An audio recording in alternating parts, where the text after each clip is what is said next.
In the fall, as the evenings draw in and as the wind begins to nip, you're most welcome to Sunday with Michael Portillo for a breezy 2 hours of arts, culture, politics and current affairs. A week after Angela Rayner's departure from the Cabinet, Lord Mandelson has been sacked as our ambassador to Washington. Is Sir Keir Starmer responsible for the chaos in the Labour government? My panel will opine. US President Donald Trump will be in the United Kingdom this week for an unprecedented second state visit. It comes in the wake of the assassination of Conservative activist Charlie Kirk. Author of Trump 2, Why He Won, Tim Hames, will discuss. Yesterday evening was the last night of the proms at the Royal Albert Hall. Meanwhile, at the Royal Opera House, the Russian soprano Anna Netrebko has been singing Tosca. She was met with pro-Ukraine protests outside the theatre. Former director of the BBC Proms, Sir Nicholas Kenyon, will be here. I'd like to teach the world to sing in perfect harmony. I'd like to hold it in my arms and keep it comfortable. And I'll be joined by the lead singer of the New Seekers, Eve Graham. She's making a comeback as part of a special celebration of the 250th anniversary of American independence next year. But before all of that, let's get your news headlines with Aaron Armstrong.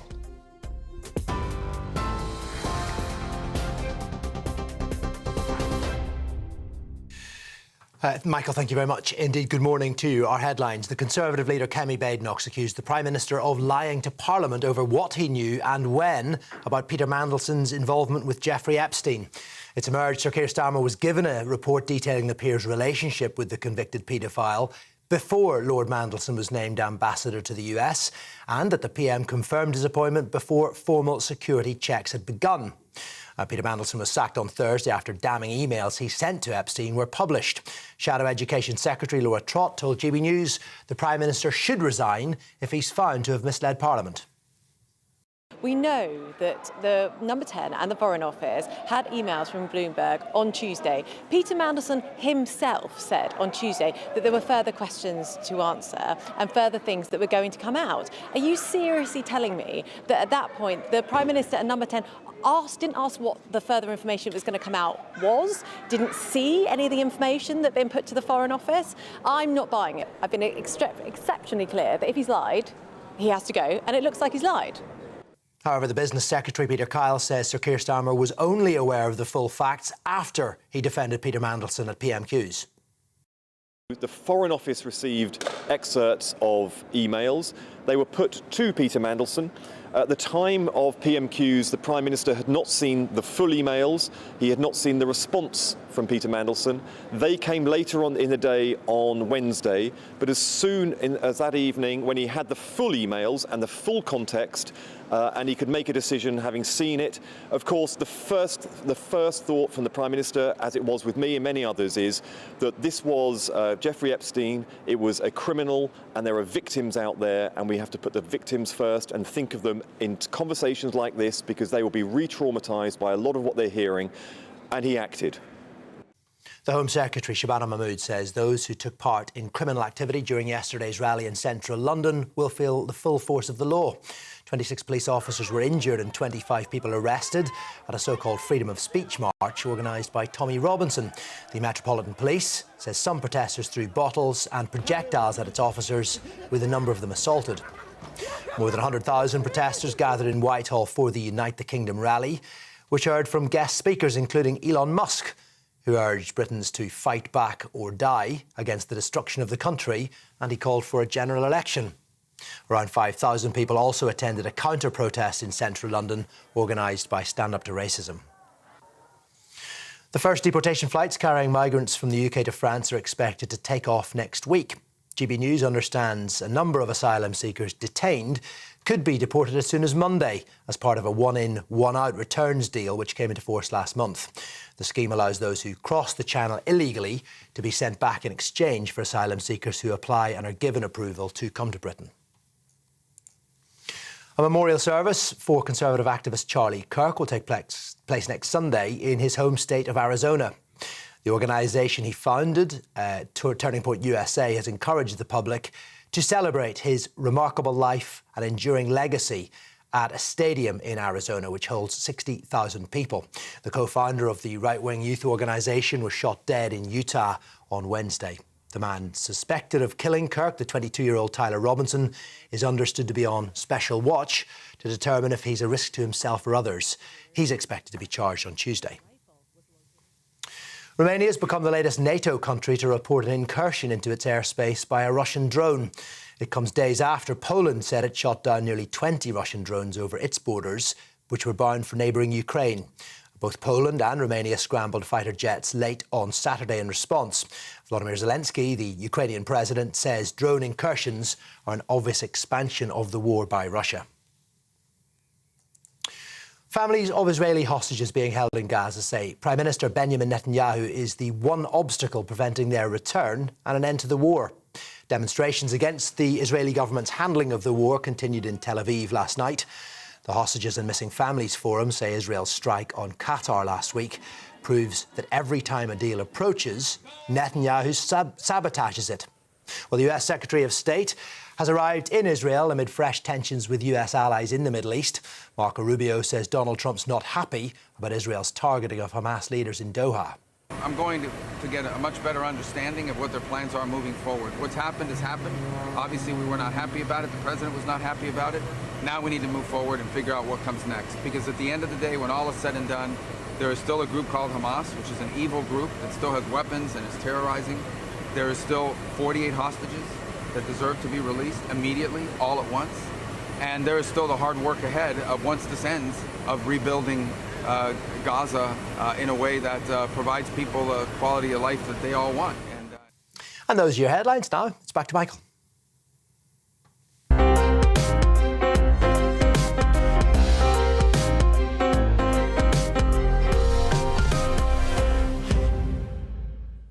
Thank you very much, Aaron Armstrong. Critics within the Labour Party have attacked Sir Keir Starmer's leadership following the sacking of Peter Mandelson, appointed as ambassador to the United States just 7 months ago.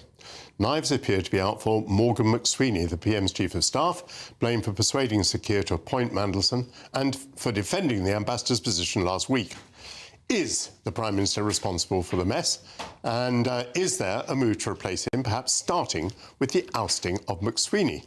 This week's panel is former Conservative advisor Jennifer Powers, policy fellow at Onward Andrew Barclay, and political consultant and former Labour candidate Kevin Craig. Kevin, what is your answer to the question? Is it the Prime Minister's fault? Is there a move to oust him, starting with McSweeney? Well, to the second question, there isn't a move to oust him. There isn't a move to oust his chief of staff. Regrettably, a lot of the voices that have been quite prominent in the last 48 hours are some of the less serious voices within the Labour Party. There are none of the people that were most responsible for the privilege of a large, albeit shallow, majority at the last election. So I think that's just not going to happen. The first question, is he responsible? He's been a bit unlucky, to be honest. I don't buy into some of the hysteria around the Mandelson affair. I mean, the reality is that Mandelson, like the US president, knew Epstein, and that was on the record. And I think Starmer has got a record of acting quite quickly when controversies escalate and he gets new information. But to the substantive question, is he in any danger? No. And I hope that now, after this weekend, perhaps the government can get back to focusing on policy and things like NHS appointments, improvements, the economy and foreign policy in an important week ahead. What do you make of Andy Burnham, who seems to be making very clear that he would be interested in succeeding Sir Keir Starmer, albeit that he doesn't have a seat in Parliament? I know Andy. I like him. I actually was one of the people that was very vocal early on when he made a bid to be leader of the Labour Party. I think he's been a great mayor of Manchester. But it's just not living in the real world, this notion that he's going to come forward and that the Prime Minister's going to be replaced. It's just crazy. That's just not going to happen. He's a really important voice in the Labour movement. He's come out with his new thing, I think, called Mainstream. But it's just not going to happen. It may be quite hard to believe that a Labour Prime Minister would be replaced because it's not easy to manoeuvre. It's not very hard to believe that Morgan McSweeney would be replaced because, after all, a chief of staff has already fallen during the course of this short government, and many senior figures have fallen during the course of this short government. So why shouldn't McSweeney go? Isn't he due to be fed to the wolves? It's such a good question, but he is one of the people who deserves the most credit for there being a Labour government. He was responsible for the strategy, All of this is true, but a lot of people have got their knives out for him now. Yeah, but not serious people, Michael. Not serious. You know, Okay. not people who just share some of the credit for the privilege of serving. Jennifer, what do you make of it all? Well, I may disappoint because, unlike Kevin, I'm not going to give a party political broadcast with regard to the travails in number 10. Look, Stammer's created a mess, and it's entirely of his own making. I don't think that knives are out for McSweeney and the Prime Minister specifically because of the Mandelson controversy. I think that is just the latest nail in the coffin. I think what we have here is a Prime Minister who doesn't really have a clear vision for what he wants to achieve as Prime Minister, of where he wants to take the country. And because of that, because he doesn't have that guiding principles, when he's faced with any and every decision, he's a bit paralyzed because he doesn't know where he's going. And so he prevaricates and he defers and derogates to other people. And in this case, often, as we're told, to Morgan McSweeney, who felt he owed a lot to Peter Mandelson. The diver in the two recent cases, let's say in the case of Angela Rayner and Peter Mandelson, is roughly 24 hours. I mean, by the standards of major divers, it's not all that dithers. I don't criticise the Prime Minister for taking time to take a decision. I criticise the Prime Minister for reversing his decision for not necessarily any good reasons. I mean, he is a weather vane, and it seems to be whatever way the wind is blowing, he will make decisions. I'm not sure they're grounded in a real conviction about what he wants to achieve or a strategy of how he's going to get there, which must really annoy Peter Mandelson, because, of course, his mantra was always have a strategy, and he's faced with the Prime Minister who sacked him, who doesn't seem to have one. Well, what about this? I mean, the case being made by some people in the Labour Party, and, of course, by the Tories, is that this stuff was known about Mandelson, therefore Mandelson either shouldn't have been appointed or should have been sacked earlier. But if that is true, it was also known to the Conservatives and to other people in the Labour Party. Why have they not campaigned day and night for the last 9 months for the removal of this dreadful man from the position of ambassador to Washington? Well, I guess you could say there's been a lot in the news over the last 9 months, and there's been a lot of targets for the opposition parties to go after, that the serving ambassador to DC wasn't seen as a scalp that was going to be top of the list. And I actually that don't... may have been a poor political I actually don't like the politics of going for the person rather than the policies. I mean, even now, you know, I just find that really distasteful. And like I said, I don't actually... You know, I agree with you to a large extent. A lot of this was known about Peter Mandelson. A lot of it was priced in. A lot of people did raise their concerns about his appointment at the time. But it was the Prime Minister's prerogative to appoint him. He can overrule the civil service, and so he did. And so for me, that's not the real... That's not the real criticism of the Prime Minister. It's not his judgment about Peter Mandelson. No. For me, it's a much broader, deeper critique. Andrew Barclay, the critics within the Labour Party, are they, as Kevin says, simply non-serious people who didn't participate in the victory? Or does it go further and broader than that? I think the non-serious people tend to be the ones who always start the movements to bring the leader down. I think that he has poured fuel on the fire of the non-serious camp to allow that sort of momentum to start building. And I think I personally think the momentum to replace him as leader has been building for some time, but actually this episode brings it into an entirely different category where his personal judgment is in question. And I think for a leader, I personally think that is the beginning of the end. Yeah, I agree with that. Well, but surely many of the things have been about his personal judgment. I don't see any particular novelty there. What do you make of this point that it's all very rich saying that he should have known, but everybody else knew as well, and they have not been campaigning on this subject? But he's the Prime Minister. He's the leader of our country. No one else has that responsibility. And he's got to have guidance and strategy and plan and take that responsibility and own his decisions. Everyone else is campaigning, they're in opposition, they've got a voice, but it's not leading the country.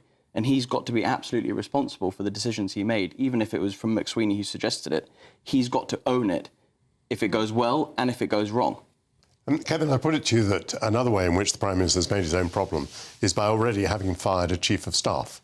In other words, those who want to do the Prime Minister harm know that if they shake the tree hard enough, the fruit will come tumbling down. He set a precedent for firing a Chief of Staff when he's in trouble. So that's one of the reasons why they're after McSweeney now. The reason that the changes happened with the previous Chief of Staff, Sue Gray, is that there was the government was making mistakes. Excuse me. Oh, I'm glad that came to an end. Yeah, thank you. Very good, Michael. And it was making mistakes in terms of how it went about communicating winter fuel. Which has ended up being one of the things people remember the most in the first year of government. But the big picture is there is a vision for this government, which is how do you make capitalism work for more people in this country than it was working for? How do you get public services back to where they used to be? How do you make this a country possible where children from any background can go on and be hugely successful? That vision is there. And it's, again, I do try very hard not to be party political broadcaster because that's boring and admit when Labour messes up. But if you want to look at policy, the NHS in 14 months is materially improving. The economy hasn't had any overnight shocks a la Liz Truss. But it's not perfect, Michael. Kevin, I would say that some people would say you've said more by way of a vision and a strategy in the last 2 minutes than the Prime Minister said in the last I completely 14 months. agree. Yeah.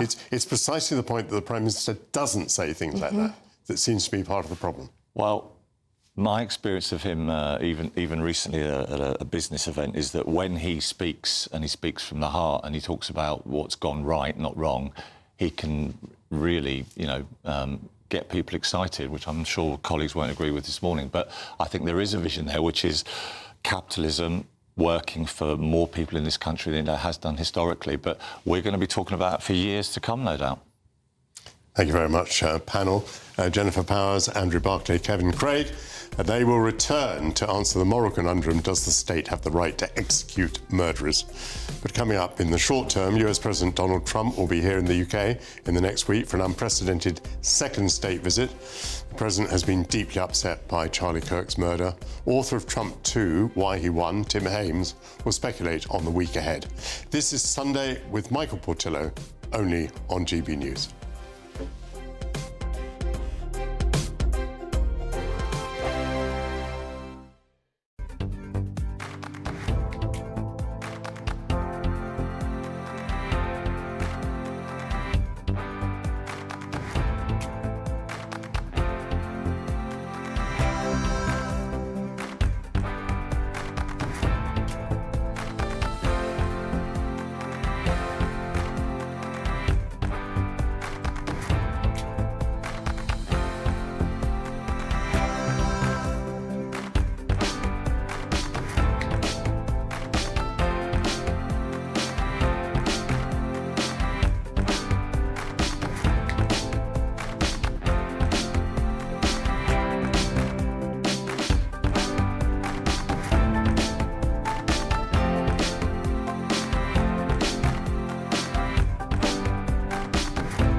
This is our country, and we think it's amazing.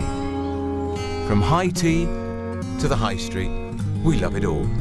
Even the rain, we like that too. There's nowhere else we'd rather be. That's why we're here to be the fearless champion of Britain, its voices and its values. Because we are GB News, the People's Channel, Britain's news channel. You want to know what's really going on in the corridors of power? Labour don't know what to do with you half the time, and that makes you quite lethal in the chamber. Get behind the headlines with Chopper's Political Podcast. Join me, Christopher Hope, as I sit down with the great and the good of British politics. We'll see where this ruling takes us. These are the stories shaping our nation. Chopper's Political Podcast, available now on all platforms. Listen in and stay ahead. It's Patrick Christie's Tonight, and here we do things differently. It's explaining the absolute madness of this, doesn't it? It's explosive. I mean, this is very good. It's lively. 850. Your government sat there, Sean, and it did nothing. It's controversial. And the Middle East has been in turmoil since before I was born. It's everything you need to kickstart your evening. Everyone's had their Weetabix tonight. I love to see it. That's Patrick Christie's Tonight, weeknights from 9 p.m. Only on GB News, the People's Channel, Britain's news channel.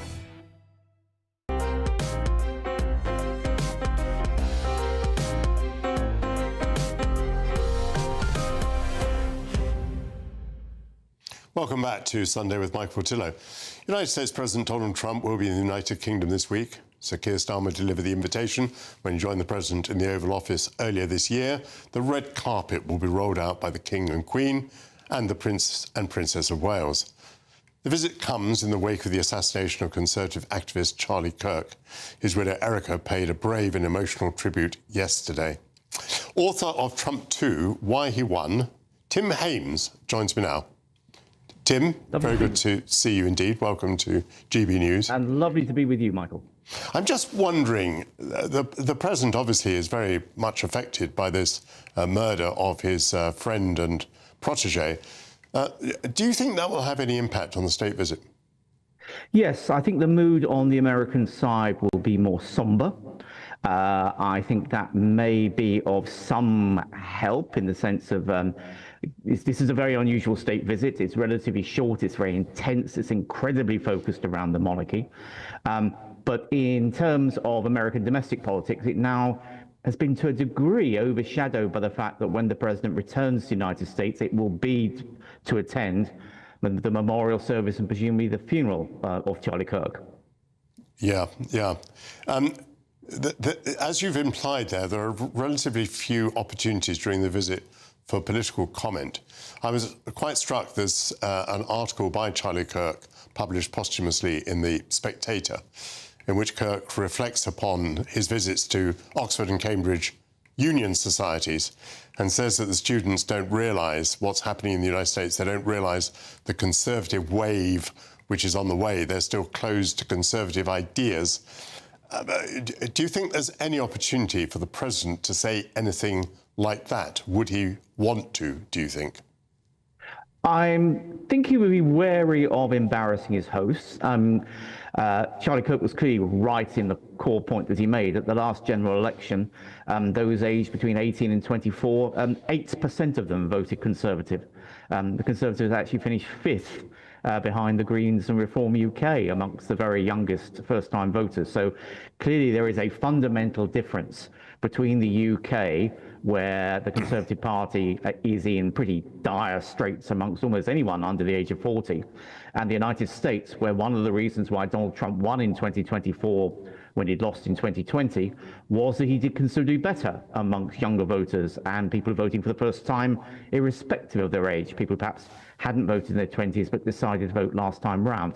So, I mean, it does highlight the fact that though in many ways we have similar cultures, in politics, we're staring in completely different directions at the moment. Yes. His Majesty the King is the King of Canada, and the United States has expressed the ambition to make Canada the 51st state, rather neglecting the fact that it's quite large, Canada, even by comparison with the continental United States. Do you think His Majesty the King will have anything to say about that, or do you think he might just pass it off with a bit of a joke? Well, I think the president has rather toned down the 51st state rhetoric in the last couple of months, I think, to considerable relief, not least the relief I would have thought of the leadership of the Republican Party in the House of Representatives, because were Canada to enter the Union, it would have about 35 seats in the House and overwhelmingly vote for the Democratic Party given a choice. So I think there's a wide constituency here to let Canada be Canada for some time to come, perhaps ever. So tell us about some of the nuts and bolts of the President's visit. As you say, it's very much around the royal family. It's very much around Windsor. But within those constraints, my goodness, they have pushed out the boat, haven't they? They have, and it's a delicate balancing act here because this visit is even more than usual. And obviously state visits are about heads of state and heads of states, and the King is our head of state. But even more than usual is focused on the monarchy. I think that's partly because of the Trump family interest. Indeed, Trump's mother, to whom he was particularly close, was a sort of self-confessed sort of monarchy nut, to use that phrase. Plus the fact that it has a secondary advantage of keeping things around Windsor undoubtedly assist in terms of security and of minimizing what might become embarrassing levels of protest against the president. So, I mean, I think it's been quite well thought through. There will be a lot of nervous people during the sort of 48 hours that he's here, just in case anything goes off-piste.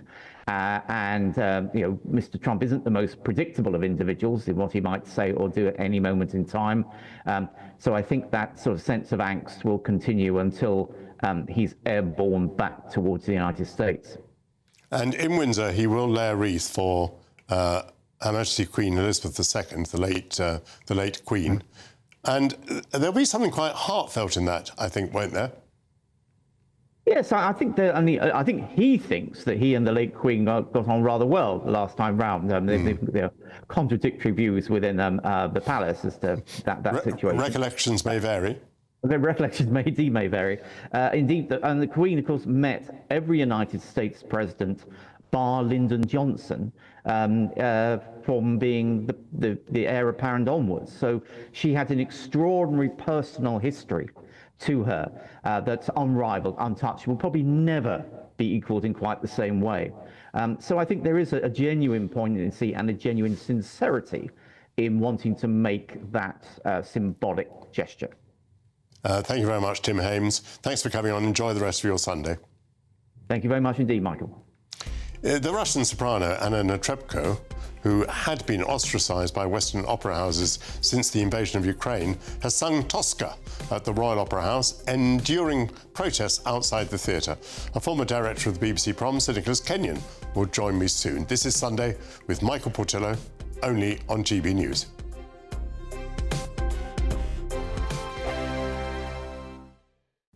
Good morning and welcome to your latest GB News weather forecast from the Met Office. It's a fine start to the day for many of us out there today. A bit chilly in places, but some heavy rain and strong winds are on the cards for later today. And we can already see that rain out towards the west, moving into Northern Ireland, Wales and southwestern parts of England later this morning. So some sunshine holding on for the east for the next few hours or so, but turning increasingly hazy. And by this afternoon, it'll only really be north-eastern parts of Scotland that sees any brightness. And pretty heavy rain arriving as we go through the afternoon, and those winds strengthening, particularly through the Irish Sea, so coastal gales likely here, and temperatures around average for the time of year, ranging from 15 to 19 degrees Celsius. A pretty wet and windy evening for many of us, particularly across England and Wales, with those winds strengthening further too. These yellows and oranges on the map indicating where the heavier outbreaks of rain are expected to be. Some brighter skies following to parts of Wales by the end of the afternoon, and across Northern Ireland too. Sunny spells and heavy showers here. But a pretty wet end to the day across many parts of Scotland, although the far north of Scotland still holding on to a little bit of hazy sunshine for some of us. As we move into Sunday evening and overnight, then we see this yellow wind warning coming into effect across many parts of England and Wales. So the potential for some severe coastal gales on Irish Sea coast, gusts of 60 to 70 miles per hour, particularly for northwestern parts of England. That wind, though, will push through the rain, so showers following to western parts of the UK, and the most persistent rain becoming confined to northern Scotland. So for Monday, a windy day across England and Wales in particular, gales around the coast, perhaps even severe in a few spots too. But the showers moving through pretty quickly on those very strong west or southwesterly winds with sunny spells in between. Some frequent showers though across northern England, Scotland and Northern Ireland. The risk of hail and thunder in places as well. And once again, temperatures close to average for the time of year, but it will feel cool when you factor in those strong winds. At GB News, we love to hear from you, our loyal community. So drop us a line at gbnews.com/yoursay. There you can talk to each other and also to the presenters live on air, gbnews.com/yoursay, because GB News is your channel, Britain's news channel. Join me, Nana Akwe, for an informative, interactive news programme with a difference. It's fun. No, he didn't say that, Dave. I'm so surprised. I think there's an element of truth to that. Join me from 3 p.m. every weekend, only on GB News, Britain's news channel. In the GB Newsroom, we bring you the news as it happens. With our team of dedicated journalists across the UK. We're ready to keep you up to date with what's happening every half an hour, every single day. Bulletins here on GB News. The People's Channel. Britain's news channel.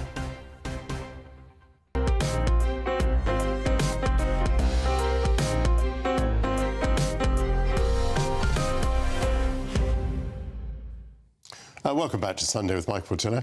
Yesterday evening was the last night of the proms at the Royal Albert Hall. Meanwhile, outside the Royal Opera House, the Russian soprano Anna Netrebko was met with protests. More than 3 years after Putin's invasion of Ukraine, she's being invited back to European opera houses and was in London to sing Tosca. With me now to reflect is the former director of the BBC Proms, Sir Nicholas Kenyon. Welcome back to GB News. So Anna Netrebko is not allowed to sing at the Metropolitan Opera in New York. She's in dispute with the Opera House. I think she may actually be suing it. And she has not been appearing in European opera houses. Why has there been the change of policy, do you think? Well, it's a very complicated case because Anna Netrebko was strongly supported by the Putin regime and by Putin personally, but she has condemned the war. She no longer lives in Russia, though she does have family there, and the feeling is that she is an independent artist who should be allowed to perform where she has the ability to perform. The Americans at the Metropolitan Opera have taken a very strong line on this because of her non-appearances, and that will rumble on. But given that she is being rehabilitated in Europe, it seemed absolutely fair that should be allowed to participate in a production, a new production at the Royal Opera in a part for which she is absolutely suited. So should these things be judged on a person-by-person and case-by-case basis? I think they have to be, because, for instance, the conductor, who was a huge supporter of Netrebko and is still in Russia and still entirely indebted to Putin, Valery Gergiev, he has been pretty well cancelled by Europe, by America, and that seems a reasonable, justified step as well. So I do think you have to take these things on an individual basis. And does it now? Does it follow that the politics of a conductor or of a singer should determine where that person is welcome in the world? I mean, where does that stop? Well, exactly. I think it is a very dangerous, thin edge. We've had recently a conductor banned in Belgium. Indeed. Because he is an Israeli. Lachav Shani, he was coming to conduct the Munich Philharmonic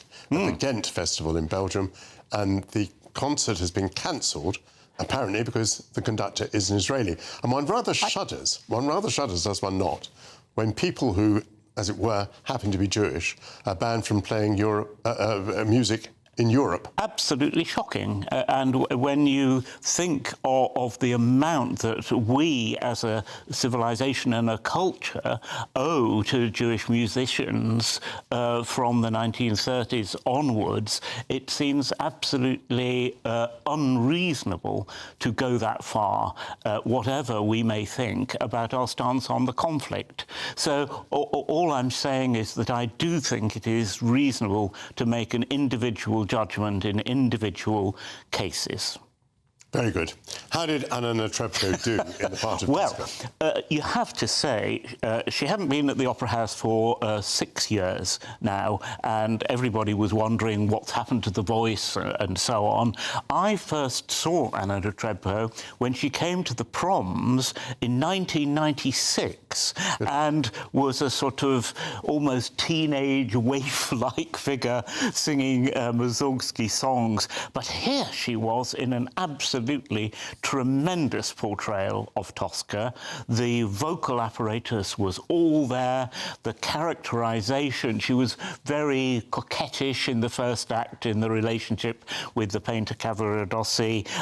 She was brutal in the second act, where she actually has to kill Scarpia, and then became rather girlish and innocent in the third act, where she was looking forward quite unreasonably to a future which was brutally removed because Cavaradossi was actually shot. It was a real tour de force and very, very well received by the audience. You spoiled the end now for everyone. We now know what happens at the end. Oh, sorry. Don't most people know what... I'll tell you, Michael, that unless you've seen, you don't know how it is achieved in this particular staging, which is a new staging by Oliver Mears, director of the Royal Opera, who has given it a contemporary twist, and that last act is quite unpleasant in many ways. Freddie Di Tommaso as Cavaradossi, Gerald Finley as Scarpia. Were they up to the job? I thought Gerald Finley absolutely unquestionably, because he's quite lithe. He came across as a grey-suited, greasy, unpleasant, you know, really nasty character, superbly sung. Freddie, one really admires his singing, but he does tend to sort of crank into big delivery mode for the big arias, and it's not subtle when compared to either Jerry Finley or Anna Netrebko, but they make a tremendous threesome. Last night you weren't at the Proms, but you heard the Prom, you saw the Prom perhaps on television. So apparently some sort of highlight was Bohemian Rhapsody being performed by, well, a mass of people on its 50th anniversary. Were you impressed by that? I certainly was. I mean, the last night of the Proms is something that you have to move on. You have to find novelties and things to animate the traditional programme. And this was a very, very clever idea, putting it at the front of the second half of the programme when BBC One was coming on with the live relay was very, very effective, very well done. And to have Brian May there on stage was very touching. You remember him playing the national anthem on the roof of Buckingham Palace all those years ago for the Queen's Jubilee. So what that did was to say the world of the classics can be expanded. The world of the classics is broader than it ever was, and so alongside Queen's Bohemian Rhapsody, here was the superb soprano Louise Alder singing hits from My Fair Lady, and that is, you know, part of the canon of great music these days. The promenaders do not seem to have been offended. I mean, you might expect there to be cries, particularly as it's BBC sponsored, you might expect there to be cries of dumbing down. But it doesn't feel like you felt that, and I've not heard that reflected in this morning's press either. No, I think that's right, because it was well done. Right. And because it wasn't cheap, it was very special, and it fitted in to that celebration where at the end of a wonderful prom season, and it's gone fantastically well this year with really full audiences and so on, even during the tube strike, the place was packed out. I think everybody realises that the last night of the Proms is a very special celebration, and the great favourites, Rule Britannia, Land of Hope and Glory, Jerusalem, were not thrown out. They were all there as well. So it was a very powerful, successful mix. And you would say that it's been a good Prom season, well attended, high quality of music, good reviews. And again, that's rather a relief after, all the pasting that the BBC normally takes. Yes, and, it's taken a while to recover from COVID, like the whole of the entertainment industry, but this was a really strong prom season in terms of the mix between adventurous new work. I would have put a bit more adventurous new work in The Last Night, perhaps, but across the season, many premieres and many great works reinterpreted. You can't ask more from the proms. Thank you very much indeed, Nicholas Kenyon. I hope you'll enjoy your Sunday lunch. Time now for the Great British Giveaway. Now is your chance to be our biggest winner to date. Here's Hayley Sparks with all the details. This is your chance to win a motorhome and cash in our biggest prize giveaway to date. Courtesy of Marquis Leisure, you could be the proud owner of this 2025 Benamar Primero. It comfortably accommodates 4 people, comes with integrated bathroom and kitchen areas, has plenty of storage and can be driven on your standard driving licence. Plus, you'll also bank an incredible £30,000 in tax-free cash to spend on anything you like. Make sure you don't miss out. For another chance to win, text WIN to 63225. One entry costs £2.50 plus one standard network rate message. Or text BONUS to 63225. 5 entries cost £5 plus one standard network rate message. Go to gbnews.com/win. Entries start at £2.50. Call 0903 686 3232. Calls cost £2.50 plus your network access charge. Or post your name and number to GB16 PO Box 8690 Derby DE1 9TT. UK only. Entrants must be 18 or over. Lines close at 4 p.m. on the 31st of October. The winner will be contacted live on GB News, week commencing 10th November. Please check the closing time if listening or watching on demand. Good luck. Coming up. I'd like to teach the world to sing in perfect harmony. I'd like to hold it in my arms and keep it company. Yeah, the lead singer of the New Seekers, Eve Graham, is making a comeback as part of a special celebration of the 250th anniversary of the American independence next year. But first, if you're in search of some holiday sun, here is the forecast for some top European destinations.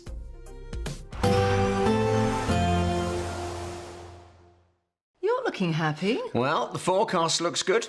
So you've sorted the travel insurance then? All Clear Travel Insurance sponsors GB News Travel Destinations Forecast. Hello, if you're heading off to the Mediterranean, then there's plenty of dry, sunny and very warm weather on offer over the next few days. There may well be a few showers just moving into the far north of Portugal and the far north of Spain on Monday, but most of Iberia, dry, sunny and very warm, if not hot. The same across Italy, most of Greece, the Balkans and Turkey. Just 1 or 2 afternoon thunderstorms here and there. And the outlook is for it to stay pretty settled, dry and sunny for the vast majority and very warm indeed. All Clear Travel Insurance sponsors GB News Travel Destinations Forecast. Welcome back to Britain's Newsroom with Andrew and Beth. Hello everyone, Patrick Christie's here. I'm Michelle Duke, Britain's News Channel.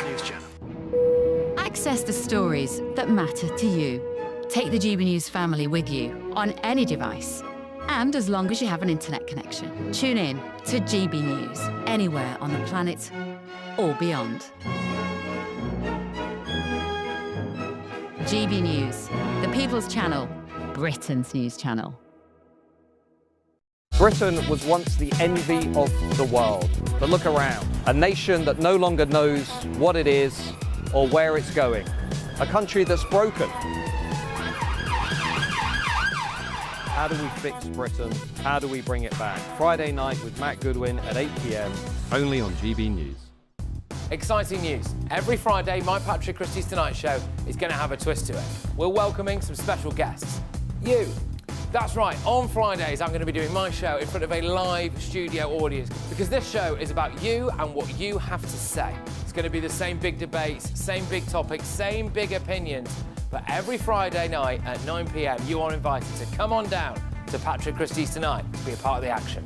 Only on GB News, the People's Channel, Britain's news channel. At GB News, we love to hear from you, our loyal community. So drop us a line at gbnews.com/your say. There, you can talk to each other and also to the presenters live on air. gbnews.com/your say, because GB News is your channel, Britain's news channel. Hi, I'm Michelle Dewberry, and my show is your opportunity to cut through all the noise and dive in headfirst to some robust debates. Ideas clash. Situation, No, because the failure is you're deliberately avoiding my point. Nothing's held back, And if you think this is the end of it, wait for more. and we do not shy away from the difficult stuff. Sometimes I want to shake people and say, if only you understood.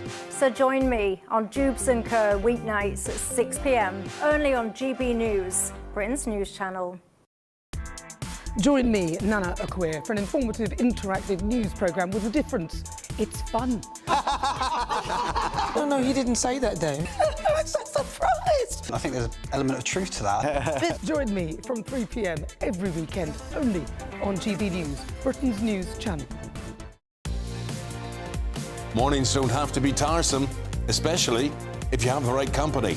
Wake up to news as it happens, opinion and debate, and of course, a little bit of entertainment too.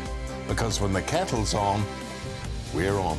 That's Breakfast on GB News, a show worth waking up for. Every morning from 6 a.m. Only on the People's Channel, Britain's news channel. We'll spread the news, you spread the word.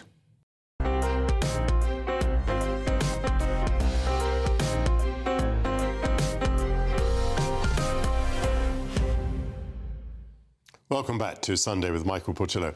Eve Graham is best known as the lead singer of the New Seekers.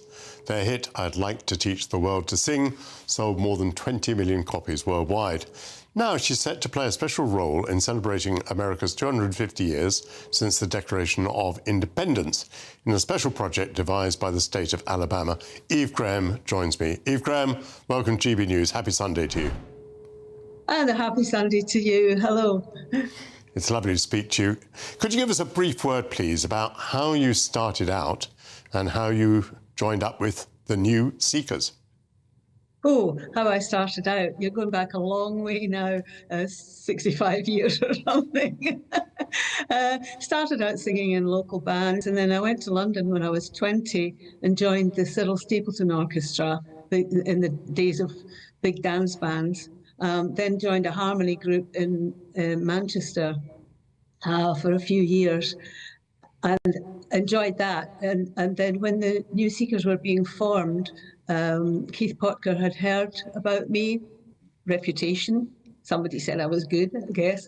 And so I was invited, in fact, to join the New Seekers. That was back in 1969. And and then we ended up, by 1972, we did the Eurovision Song Contest in Edinburgh. By then we had already recorded Teach the World and had several hits in America, as well as in Britain, and pretty much all over the world by that point. Why was it that there had to be New Seekers? What had happened to the Seekers? Well, the Seekers, who was led by Judith Durham, were from Australia. And when they split up after 5 years, Keith, who was he had started the original group, and he decided that when he started a new group, he didn't want to rely on the fact that there was only one lead girl singer, because when she decided to leave, she left the boys out of a job.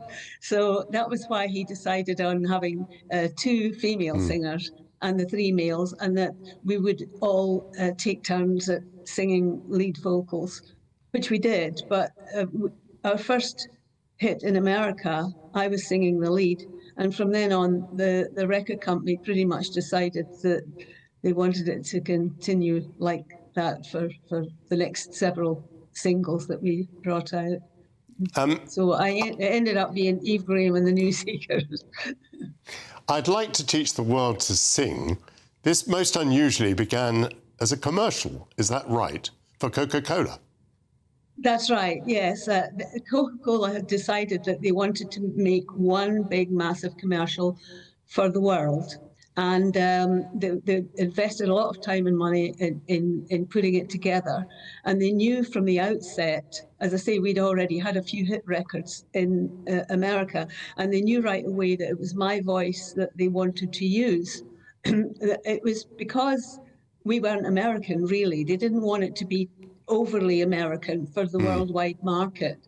And they liked my voice, and that was how it ended, that we would do the commercial.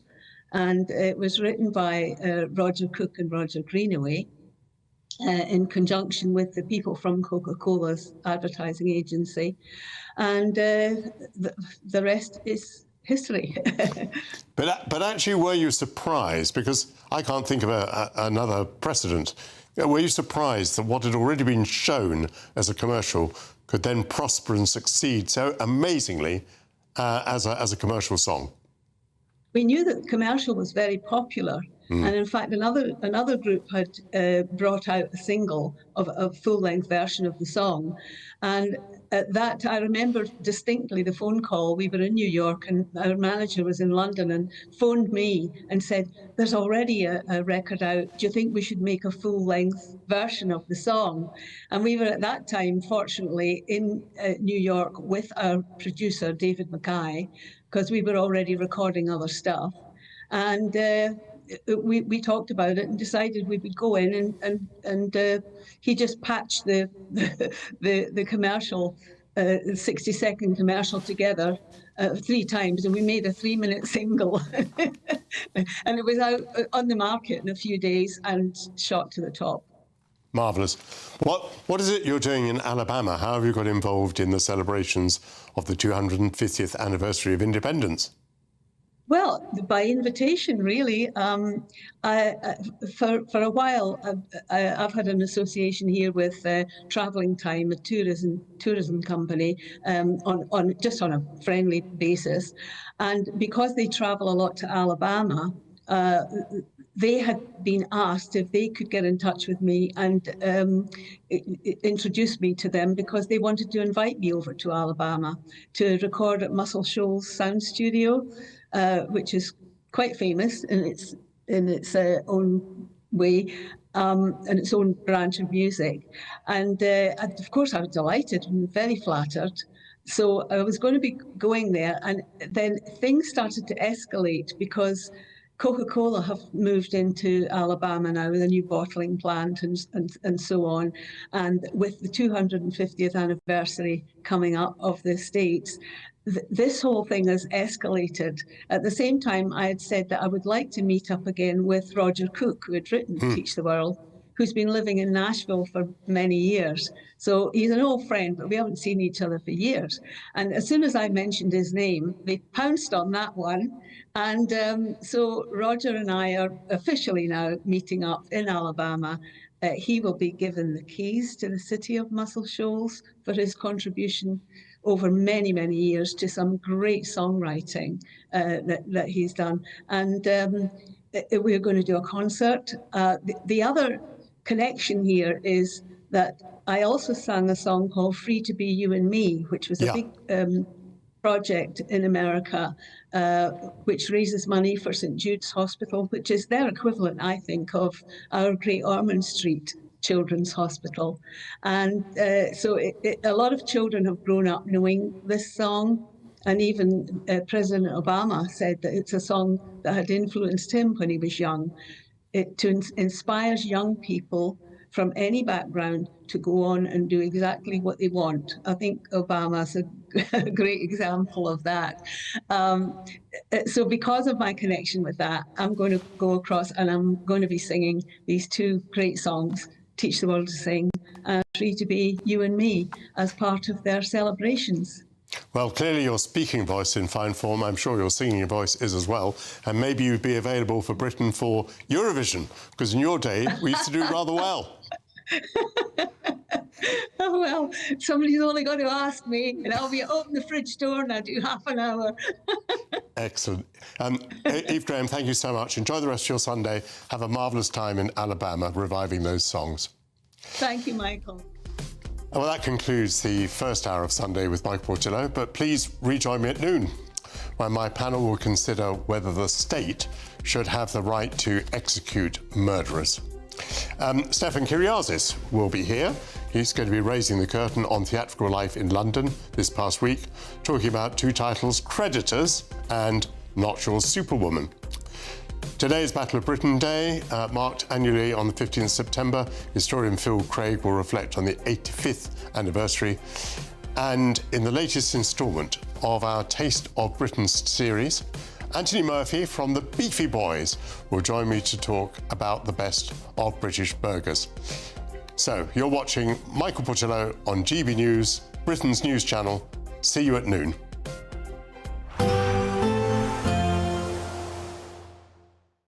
Today, clouds overhead, total zen within. Box Solar sponsors the weather on GB News. Good afternoon and welcome to your GB News weather update from the Met Office. Well, it's turning increasingly wet and windy through the rest of the afternoon. There is a warning in place for strong winds from the Met Office, and this is all to do with an area of low pressure out towards the west. It's going to bring heavy spells of rain, but also a real squeeze in the isobars, indicating some strong winds, especially this evening and overnight. So an unsettled end to the weekend, heavy spells of rain pushing their way eastwards.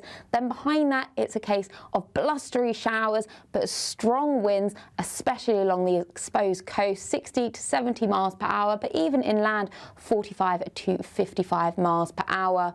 But with the strong southwesterly winds, temperatures holding up overnight, so it's not going to be as chilly to start on Monday morning. So across Scotland, northern areas are going to see outbreaks of rain, but across central areas, generally light winds here. Across Northern Ireland, a damp start to the morning with showers merging to give longer spells of rain. Likewise for northern parts of England and Wales. But there will be some brightness across eastern areas of England to start Monday morning. But take care, there is a yellow wind warning in force from the Met Office, so there could be some disruption on the roads. Otherwise, through Monday, heavy spells of rain across northern England, northern parts of Wales. To the south of that, a case of sunny spells, but blustery showers, but they're moving through pretty quickly. Otherwise, with the strength of the winds, it's actually going to be feeling quite cool out there, highs up to 18 or 19 degrees. So through Monday evening, the winds will generally start easing as we see the low pressure pull away, but otherwise it's still a case of some clear spells and some showers. So lighter winds to come on Tuesday, a few showers around, then longer spells of rain as we go into Wednesday. So a changeable week ahead. Today, clouds overhead, total zen within. Box Solar sponsors the weather on GB News. It's our biggest Great British giveaway to date. You could be driving away with this brand new Benamar Primera motorhome. This 4-berth home from home comes complete with integrated kitchen and bathroom areas and has all of the tech you'd expect from the latest 2025 model. We'll also give you an incredible £30,000 in tax-free cash to make sure that any adventures you take in your new motorhome are taken in style. For a chance to win, text WIN to 63225. One entry costs £2.50 plus one standard network rate message, or text BONUS to 63225. 5 entries cost £5 plus one standard network rate message. Go to gbnews.com/win. Entries start at £2.50. Call 0903 686 3232. Calls cost £2.50 plus your network access charge. Or post your name and number to GB16 PO Box 8690 Derby DE1 9TT. UK only. Entrance must be 18 or over. Lines close at 4 p.m. on the 31st of October. Please check the closing time if listening or watching on demand. From the school run to the home run, watch a new show for all of Britain. He can say whatever he wants. A straight talking show where all voices are heard.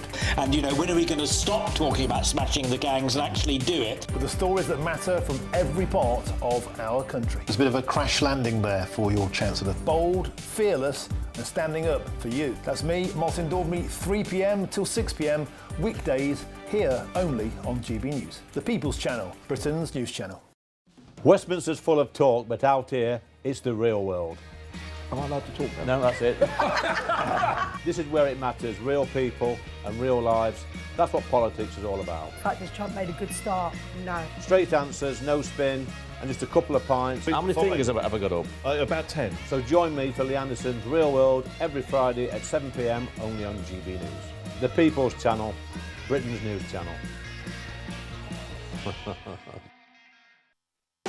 You want to know what's really going on in the corridors of power? Labour don't know what to do with you half the time, and that makes you quite lethal in the chamber. Get behind the headlines with Chopper's political podcast. Join me, Christopher Hope, as I sit down with the great and the good of British politics. We'll see where this ruling takes us. These are the stories shaping our nation. Chopper's political podcast, available now on all platforms. Listen in and stay ahead.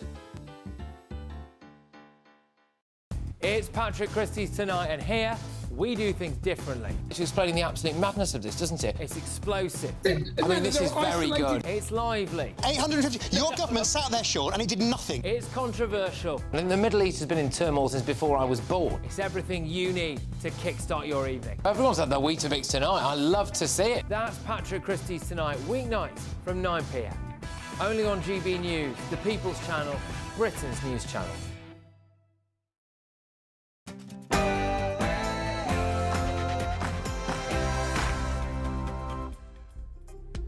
Hello, may I be amongst the first to wish you a good afternoon.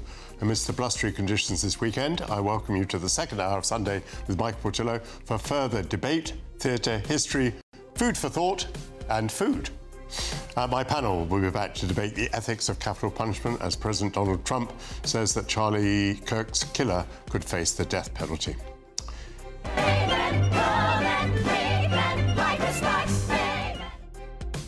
Artists will raise the curtain on theatrical life in London this week, including Creditors and Not Your Superwoman.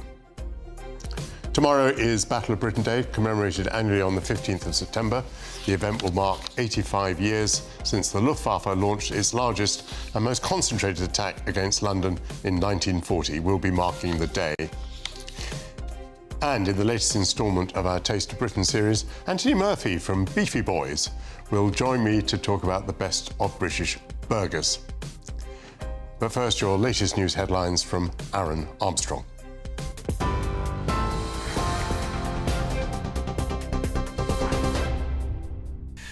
Thanks, Michael. Good afternoon to you. 1 minute past 12 here in the GB newsroom. Conservative leader Kemi Badenoch accused the Prime Minister of lying to Parliament over what he knew and when about Peter Mandelson's involvement with Jeffrey Epstein. It's emerged Sir Keir Starmer was given a report detailing the peer's relationship with the convicted paedophile before he was named ambassador to the US. Well, Peter Mandelson was sacked on Thursday after damning emails he sent to Epstein were published. Downing Street says Lord Mandelson was economical with the truth during the vetting process. Shadow Education Secretary Laura Trott told GB News the Prime Minister should resign if he's found to have misled Parliament. We know that the Number 10 and the Foreign Office had emails from Bloomberg on Tuesday. Peter Mandelson himself said on Tuesday that there were further questions to answer and further things that were going to come out. Are you seriously telling me that at that point the Prime Minister and Number 10 didn't ask what the further information that was going to come out was, didn't see any of the information that had been put to the Foreign Office? I'm not buying it. I've been exceptionally clear that if he's lied, he has to go, and it looks like he's lied. Well, the Business Secretary Peter Kyle says Sir Keir Starmer was only aware of the full facts after he defended Peter Mandelson at Prime Minister's questions. At the time of PMQs, the Prime Minister had not seen the full emails. He had not seen the response from Peter Mandelson. They came later on in the day on Wednesday, but as soon as that evening, when he had the full emails and the full context, and he could make a decision having seen it. Of course, the first thought from the Prime Minister, as it was with me and many others, is that this was Jeffrey Epstein. It was a criminal, and there are victims out there, and we have to put the victims first and think of them in conversations like this because they will be re-traumatised by a lot of what they're hearing, and he acted. The Home Secretary, Shabana Mahmood, says those who took part in criminal activity during yesterday's rally in central London will feel the full force of the law. 26 police officers were injured and 25 people arrested at the march organised by Tommy Robinson, which descended into violence. The Metropolitan Police says some protesters threw bottles and other projectiles at its officers. And more than 100,000 protesters gathered in Whitehall for the Unite the Kingdom rally, which heard from a number of guest speakers, including Elon Musk, the world's richest man, who urged Britons to fight back or die against the destruction of the country. And he also called for a general election. Around 5,000 people also attended a counter-protest in central London, organised by Stand Up to Racism. The first deportation flights carrying migrants from the UK to France are expected to take off next week. GB News understands a number of asylum seekers detained could be deported as soon as Monday as part of the one-in, one-out returns deal with France, which came into force last month. The scheme allows those who cross the Channel illegally to be sent back in exchange for asylum seekers whose claims to come to Britain are approved. A memorial service for the Conservative activist Charlie Kirk will take place next Sunday in his home state of Arizona. His organisation, Turning Point USA, has encouraged people to celebrate his remarkable life and enduring legacy at a 60,000-seater stadium. The co-founder of the right-wing youth organisation was shot dead in Utah earlier this week. The man suspected of killing Kirk, the 22-year-old Tyler Robinson, is understood to be on special watch to determine if he is a risk to himself or others. He's expected to be charged on Tuesday. And families of Israeli hostages being held in Gaza say the Prime Minister, Benjamin Netanyahu, is the one obstacle preventing their return and an end to the war. Demonstrations against the government's handling of the war continued in Tel Aviv last night.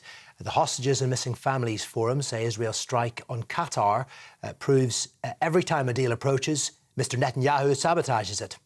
Well, the US Secretary of State has arrived in Israel amid fresh tensions with the US allies in the Middle East. Marco Rubio says Donald Trump's not happy about Israel's targeting of Hamas leaders in Doha. Finally, the Pope is celebrating his 70th birthday today. Leo saw giant happy birthday banners, balloons and congratulatory signs held up by the thousands who gathered in St. Peter's Square for his traditional noon blessing. He marked the day by thanking God, his parents and all those who prayed for him. On Saturday, Leo was given a cake by President Trump's new ambassador to the Vatican, who was sharply critical of his predecessor, Pope Francis. There's your headlines. More coming up for you in half an hour.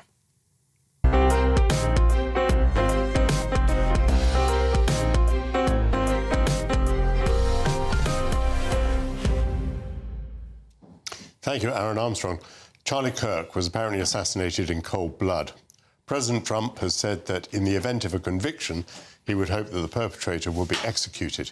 In the state of Utah, some of us remember Gary Gilmore being killed by a firing squad in 1977. Without further reference to the appalling murder of Charlie Kirk, I asked my panel whether the death penalty, abolished in Europe, is ethical. The panel is former Conservative advisor Jennifer Powers, policy fellow at Onward Andrew Barclay, political consultant and former Labour candidate Kevin Craig. Welcome back. Andrew, should any state, the state, have the right to take somebody's life in the event of that person being proved to be a murderer? I object to it both on religious grounds and on practical grounds. I don't think it's the state's job to play God and decide when to take life. I think the only justification for that is in self-defence. And in the context of a crime, the crime's already happened. And the punishment is the punishment of staying in prison for life is more than sufficient, actually maybe even worse punishment than the death penalty. There's also the practical grounds that it takes up court resources, it ends up costing the taxpayer more money and takes up unnecessary capacity, and really no one really wins out of it at all. Let's stick, Andrew, to the ethical consideration. Yeah. A person decides to take another person's life. Possibly a person decides to take many people's lives. It may be a bomb or a machine gun attack or something like that, and many people are killed. And that person has made the decision to deprive others of their future, to cause unbelievable harm to those who are their survivors, their relatives and so on. And you say that no matter how many people are killed, in no matter what circumstances, the state doesn't have the right to take that person's life. Correct. I object to it on religious grounds. I think that it's only God who decides to give and take life. I don't think the state has any business doing that, with the exception of self-defence. So, Andrew, sticking with you, are you in favour of the legalisation of abortion?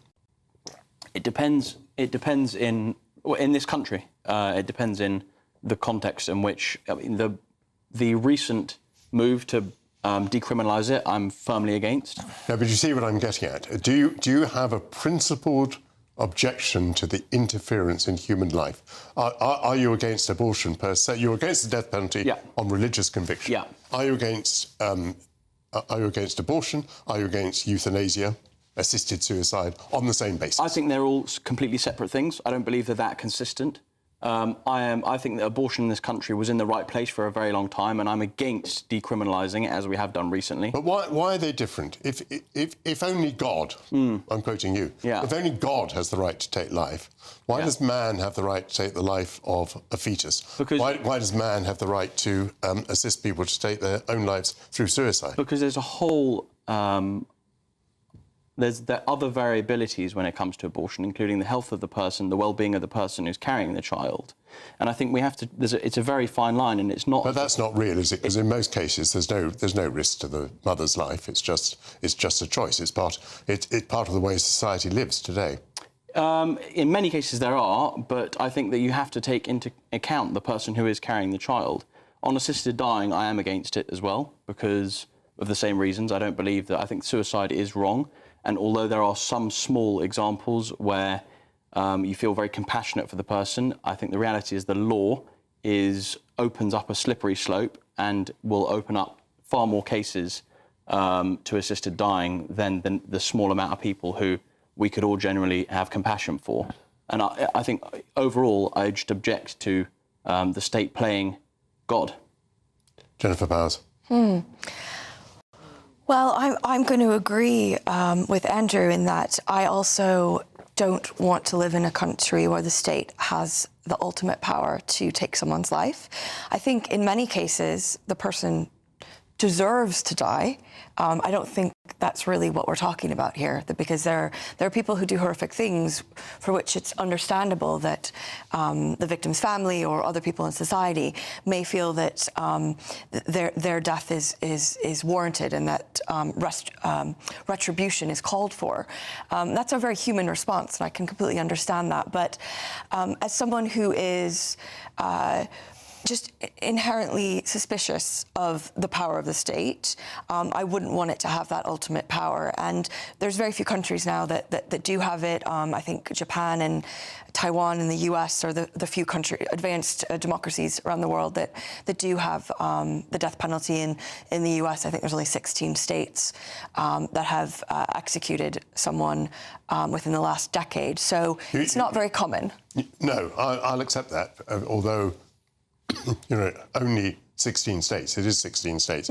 But what is clear is, even if there aren't many executions occurring in the United States, there is a fundamentally different American and European view. Yes. Is there not? Can you account for that? Why do Europeans, on the whole, I'm going to use the word squeamish, why do Europeans feel very squeamish about death penalties, whilst many Americans accept it, do you think? Yeah, it's an interesting cultural question, one which I should be, as a dual British and American citizen, well placed to answer. But I worry I may struggle, except to say that, there's a very different culture in America. We see that with the right to bear arms. We see that with the great differences on questions of faith and the polarization of society. And with regard to the death penalty, I think there is a moral sense of raw justice and of people getting what they deserve. Maybe it's the fact that I've lived in this country for so long that I've become more European in my viewpoints, in that I just hesitate at giving the state that ultimate power, even if that person deserves it. I do feel on religious grounds as well that we will all ultimately be judged by our maker, whoever we believe that maker to be, and so I don't want the state to do that. In terms of euthanasia, I am incredibly against, because I think there's a difference between suicide, which is when people choose to end their own life and they do it of their own volition, and I think it's tragic and it's sad, and we as a society work to support people and persuade them not to do that, but they're doing it by their own hand. I think there's a difference between the state being mandated to carry that out, being there a requirement on the health service, on health professionals, on charities, to actually assist in that suicide, and the private members bill, which has become government policy, going through is, I think, an absolute abrogation of responsibility responsibility by the government and also by this country in terms of our support for other people. Kevin Craig, how do you read it? Your question was about ethics, wasn't it? Yes, ethics.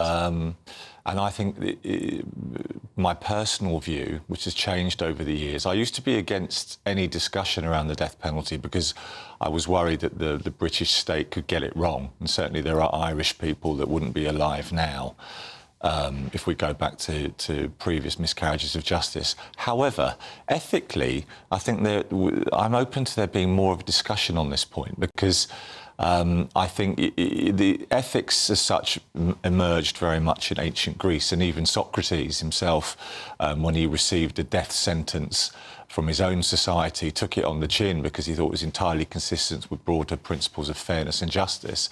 And if I think to some of, I think his name was Axel Ridder-Cabana in Southport, the killings of Fusilier Lee Rigby, Joe Cox, Sir David Amis, I'm interested in more of a discussion about the ethics of the death penalty with regards to victims and their families, because I don't think the legal system and principles of justice that I know we all care about are served often. And also, good point earlier on about the cost. Somebody convicted of life imprisonment over 40 years, inflation adjusted, could cost the British state over £5 million. And I think it's an interesting area to talk about because I think it's entirely ethical, Michael, the idea that some people don't deserve to live for what they've done. I'm very glad that you've gone to the heart of the matter because it is so easy on this matter to say, well, look, you can't trust the British state, the police can be bent, they rig the evidence, therefore we can't be certain, therefore we don't execute people. Fine, all very good arguments, but they don't go to the ethical heart of the matter, which is whether the state has the right or not. Two people here are very clear that the state doesn't have the right. You are thinking that it should be debated further. Very much so, and based around victims and justice, and also the fact that there are, in all those instances I've just spoken about, there is no question or any doubt over the verdicts. And do you find yourself, Kevin, at all conflicted with these subjects, which may be related, abortion and assisted dying? No, because, again, I believe very much in where the direction of travel on a woman's right to choose, and also I believe that we do need a form of assisted dying in this country, and actually there's a consistent theme in all of that. I very much respect religious and ethical positions that are different. And why does the woman's right to choose trump, sorry to use that verb, why does it trump the right of the unborn child? Trump, I just believe that a woman has the right to decide what happens with her own body according to medical limits. Is that ethical? I believe it's entirely ethical. Or is it just societally convenient? No, personally, I believe it's very ethical. I believe the idea that a state could force a woman who'd been raped to have that child as unethical. But I respect others. That's an extreme case, of course. Yeah. Mm-hmm. But I believe that there's a consistent thread in those three positions which is worth exploring. Jennifer, you raised the question of the two cultures. No, I raised it, but you began to answer it. If there are more executions in the United States, are British people going to protest against that? Is it going to increase the Atlantic divide? I don't think so. I think there's probably quite a lot of public support for the death penalty in this country. Great point, Jennifer. So I think public opinion is already there, but I think amongst the political classes, the vast majority are against it. So it's one of these cases of the public opinion being out of step with, or rather the politicians being out of step with public opinion. So no, I don't think the British public will get upset by that. I think most people will, in the cases that you outlined, for instance, where there is no question of culpability, where we all feel so, just so traumatized by what happened. I'm not going to be one of those people campaigning for clemency, if we had the death penalty and the state were to try that. But you asked the question, do I think it should be the role of the state? Do you think it's ethical? And my response is no. But would I be sad or would I shed a tear if any of the people that Kevin mentioned did die? No. Very, very interesting. Panel, thank you so much for your very frank views. I thought it made an interesting discussion. Andrew Barclay, Jennifer Powers and Kevin Craig. Coming up...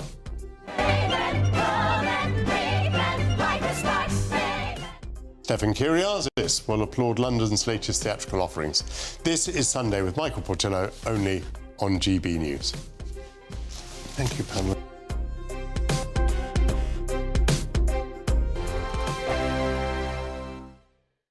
Hi, I'm Michelle Dewberry, and my show is your opportunity to cut through all the noise and dive in headfirst to some robust debates. Ideas clash. Situation, No, isn't it? no, Because the failure is you're deliberately avoiding my point. Nothing's held back, And if you think this is the end of it, wait for more. and we do not shy away from the difficult stuff. Sometimes I want to shake people and say, if only you understood. So join me on Jubes & Co. weeknights at 6 p.m, only on GB News, Britain's news channel. GB News Breakfast, every day from 6 a.m. It's possible that vanity is involved here, and they're thinking, do I want to look overweight at the launch? Maybe they want to trim down in time for their big moment in the spotlight. I imagine it's a very image-conscious show as well, with the sorts of outfits that they'll be wearing on national TV every weekend. Absolutely, very skimpy outfits. Obviously, particularly for the women, famously very skimpy. But a lot of the men are often sort of shirtless or shirts sort of wide open. Also, they're stood next to some of the sort of fittest people on television, which I think would make anyone feel a little bit insecure. And I think this is the first year where these jabs have been so widely available, so normalised. So I think it's not surprising that celebrities who are notoriously insecure. People are sort of turning to them for a little bit of a boost, perhaps, to try and get trim in time for the series. Yeah, you do look at the professional dancers and think they are incredibly athletic, but there's also such a huge pressure for the celebrities, with people commenting on their appearance or the way they're dancing Saturday night after Saturday night after Saturday night on Twitter and various other social media platforms. So perhaps that's part of it as well? Yeah, I think so. I mean, I think that's probably the biggest part of it, really. I mean, I would guess a lot of celebrities, the first thing they do after a big TV appearance is Google themselves or check Twitter and things like that. So, yeah, I think Twitter or social media is ruthless. If someone looks a certain way, people are going to comment on it. People will say anything on social media. It's sort of a wild west. And so, you know what, I think a lot of us, if we were going to be on a really big show of that scale, having never done anything like that before, we would probably be thinking, oh, shall I get this, that done, whatever, The People's Channel. Mornings don't have to be tiresome, especially if you have the right company. Wake up to news as it happens, opinion and debate, and of course, a little bit of entertainment too. Because when the kettle's on, we're on. That's Breakfast on GB News, a show worth waking up for. Every morning from 6 a.m. Only on the People's Channel, Britain's news channel. We'll spread the news, you spread the word.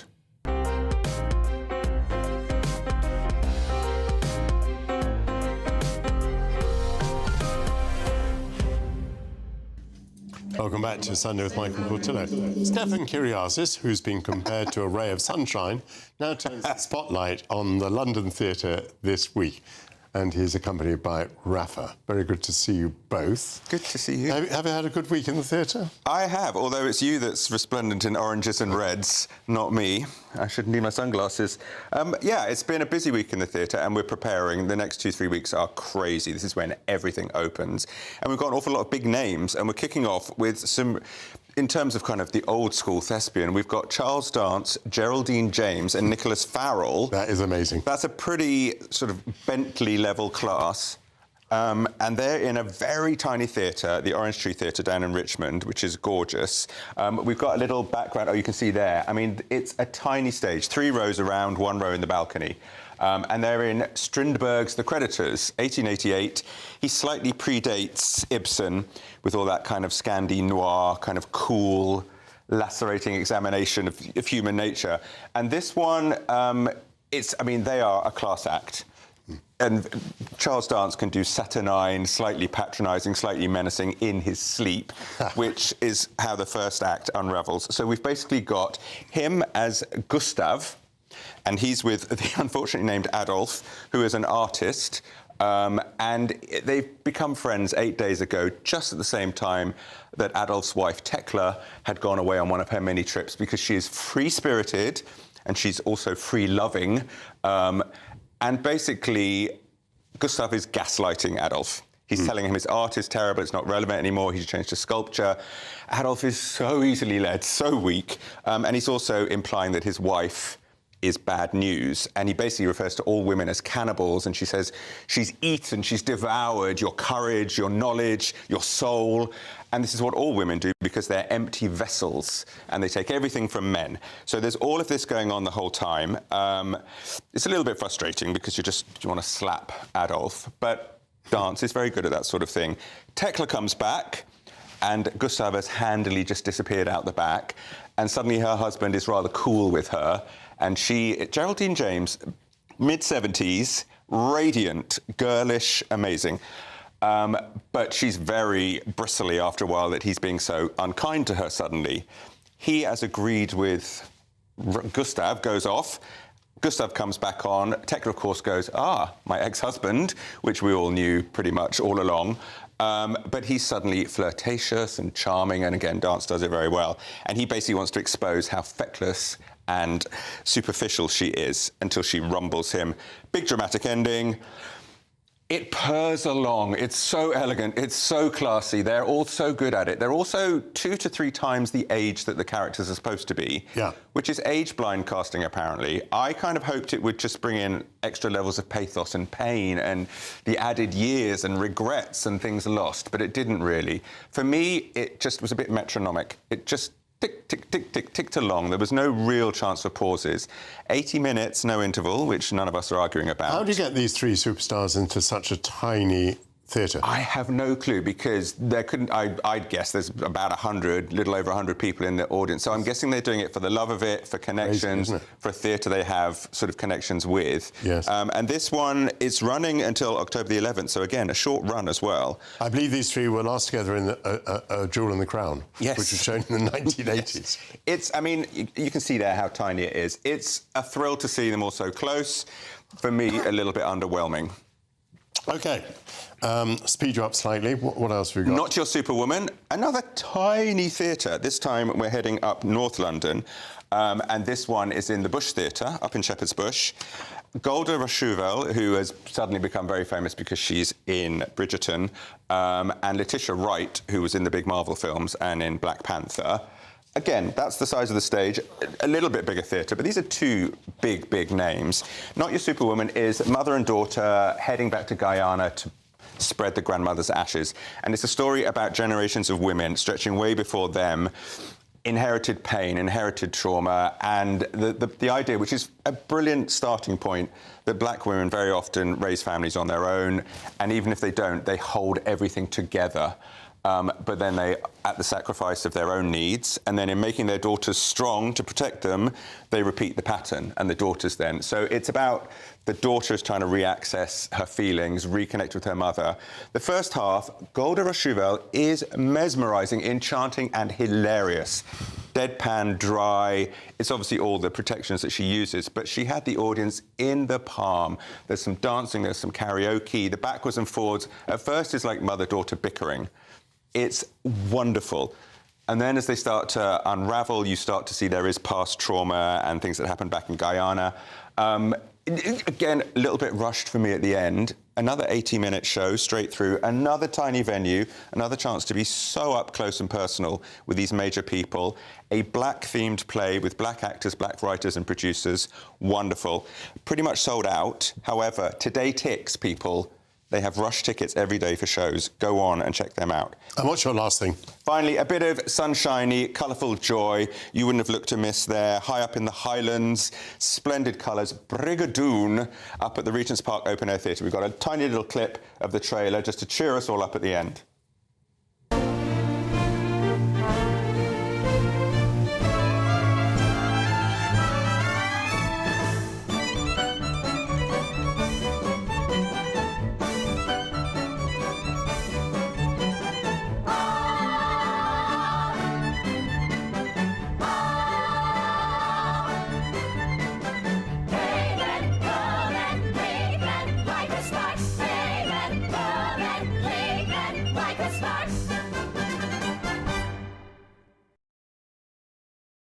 So a revival from way back when, I believe. Yes, hasn't been revived that much recently. Lerner and Loewe, very, very classic old 1947 show, 54 film that had Gene Kelly and Sid Charisse in. It's the most ridiculous story you will ever see on stage. They've updated a bit. 2 World War I or II airmen, Americans, crash in the Scottish Highlands, stumble upon this magical village that seems lost in time. It only appears for one day every century. If you fall in love with someone, you can stay. If anyone from there leaves, the entire spell is broken and they're doomed forever.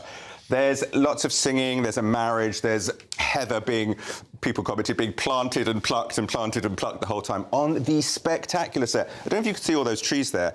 This is the backdrop of Regent's Park. The set goes up in a sort of zigzag, almost up to a hill, but modernist.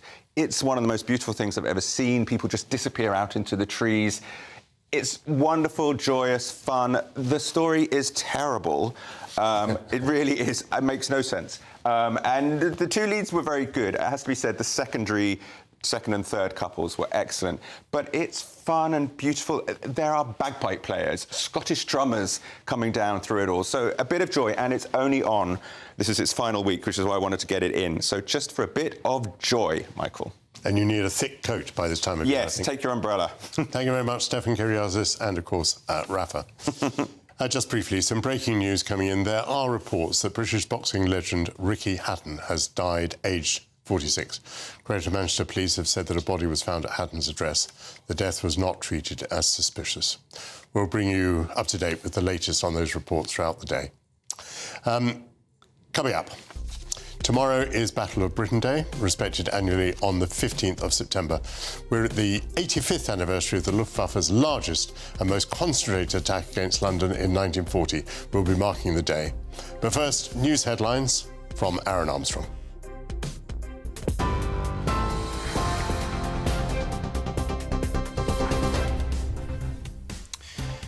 Thank you, Michael. And we do start the news with that breaking story about Ricky Hatton, the former world champion boxer. It is understood has died at the age of 46. Hatton was found dead at his home in Greater Manchester. Police confirming that a body has been found.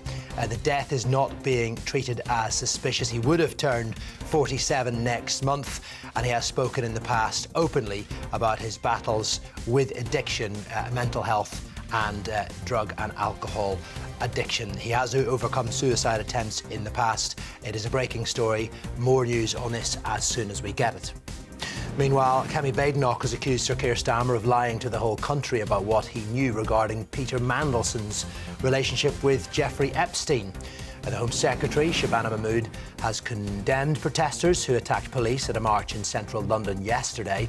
Dozens of officers were assaulted as huge crowds attended a freedom of speech rally led by Tommy Robinson. The first deportation flights carrying migrants from the UK to France could begin as soon as Monday as part of the one-in, one-out returns deal. And the US Secretary of State, Marco Rubio, has arrived in Israel ahead of a meeting with the Prime Minister Benjamin Netanyahu. Rubio says Donald Trump not happy about Israel's targeting of Hamas leaders in Qatar on Tuesday. Meanwhile, President Trump is expected to attend next Sunday's memorial service for the conservative activist Charlie Kirk, who was fatally shot in Utah earlier this week. It will be held at American Football Stadium with a capacity of more than 60,000. Those are our headlines. We'll be bringing you more on that developing story, that sad news that Ricky Hatton has died at the age of 46. Tune into GB News Radio wherever you are, online, on DAB digital radio, on TuneIn, on Radio Player, and on your smart speaker. Just say, play GB News.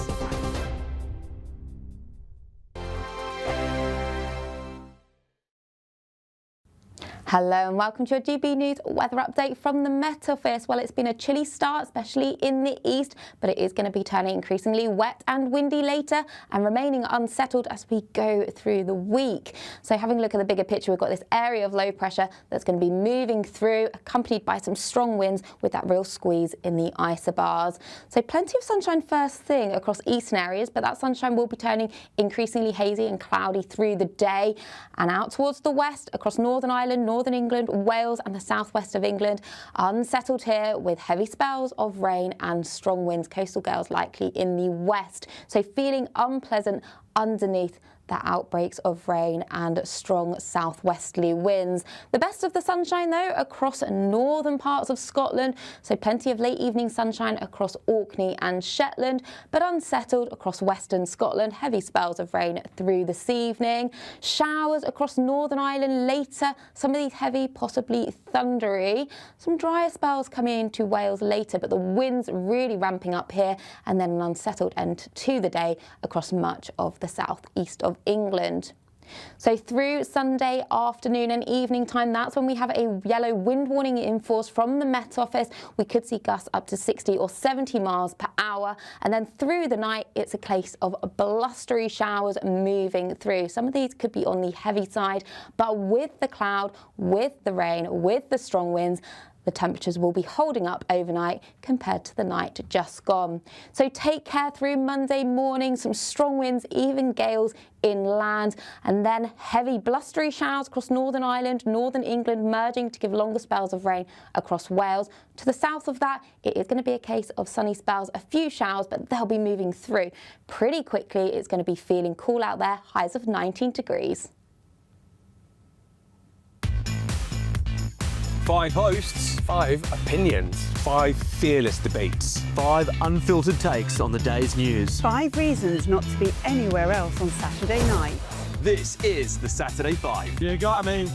You got me good there. Britain's biggest Saturday night TV show. It's not a bad brand. Yeah. Uncensored. Very, very racy tonight. On the unpredictable. What did she say? Can you translate it for us? And always entertaining. And how can a country go from being led by William Wallace to Saturday nights from 6 p.m. only on GB News, the People's Channel. Britain's news channel. You're going to want to stay tuned, trust me. At GB News, we love to hear from you, our loyal community. So drop us a line at gbnews.com/yoursay. There you can talk to each other and also to the presenters live on air. gbnews.com/yoursay, because GB News is your channel, Britain's news channel.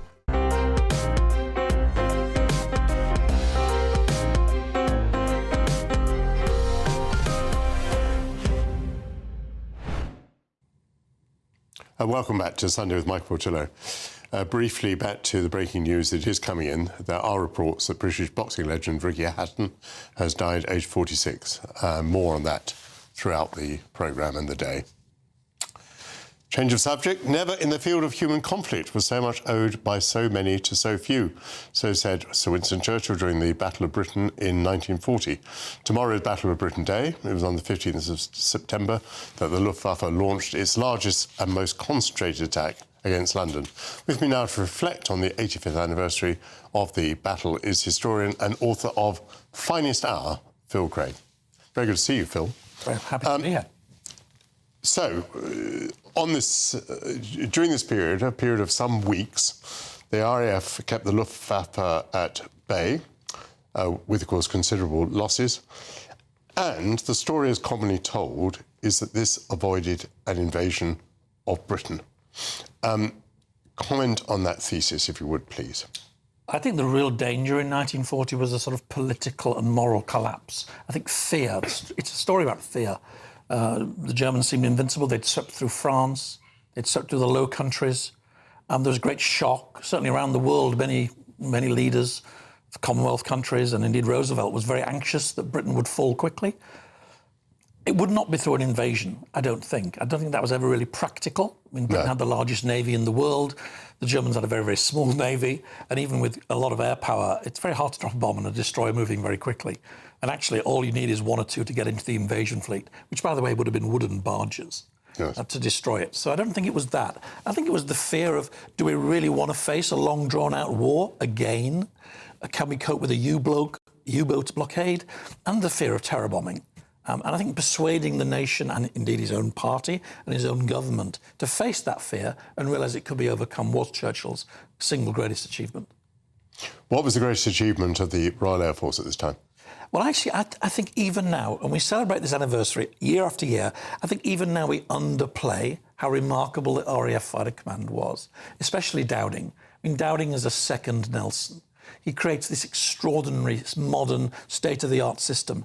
And yet somehow and I sort of blame the movie Battle of Britain for this, though I was raised on it. We have this idea that we were somehow hanging on by our fingernails, that the Luftwaffe was poised to destroy the RAF, and they were very lucky. Do you remember Laurence Olivier very lugubriously playing Dowding? They'll be in London in a week. It's just not so. From the very first day, the RAF was winning. I wouldn't say they didn't lay a glove on the RAF. There were lots of losses, and some bases were badly damaged. But the Germans had never really fought anything like the RAF before. It was a very modern, well-organised, professional, brilliantly commanded force. And I think the stereotype that the Germans were somehow invincible in machine age and the British were bumbling amateurs, well, you need to swap it. In fact, in many senses, when you look at what the Luftwaffe was really doing, they were quite amateurish. They had terrible intelligence. They didn't have enough heavy bombers, and they often picked the wrong targets. So, and meanwhile, the British had Spitfire and Hurricane.